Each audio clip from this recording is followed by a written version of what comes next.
ஓம் சிவாய நம. ஸோ இப்போ நிறைய பேர் வீட்டில் பார்த்தீங்க அப்படின்னா, நிறைய பேர் ரொம்ப பெரிய ஆப்ரேஷன் பண்ணிட்டு வீட்டில் அப்படியே பெட் ரிட்டனாக இருப்பாங்க. அதாவது படுக்கையிலே இருப்பாங்க.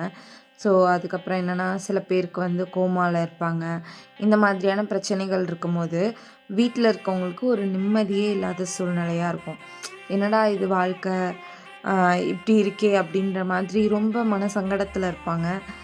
ரொம்ப மனசு கவலையாக தான் இருக்கும் அந்த மாதிரி ஒரு சூழ்நிலை இருக்கும்போது. ஸோ அந்த மாதிரி சூழ்நிலை சரியாகிறதுக்கு சில எளிய பரிகாரங்கள் வந்து நம்ம சித்தர்கள் சொல்லியிருக்காங்க. என்னன்னு கேட்டிங்கன்னா, பூச நட்சத்திரத்து அன்னைக்கு நீங்கள் பன்னீர் ரோஸ் இருக்கு இல்லையா? ஸோ அதை கொண்டு நீங்கள் வந்து சிவபெருமானை உங்கள் வீட்டு பக்கத்தில் இருக்க ஏதோ ஒரு சிவன் கோயில் போயிட்டு அங்கே வந்து அந்த பன்னீர் ரோஜாவை கொடுத்து அர்ச்சனை பண்ணுங்கள். அதே மாதிரி பூச நட்சத்திரத்து அன்னைக்கு கிரிவலம் வந்தீங்க அப்படின்னா அபரிவிதமான ஒரு பலன் தரும் அப்படின்னு சொல்கிறாங்க.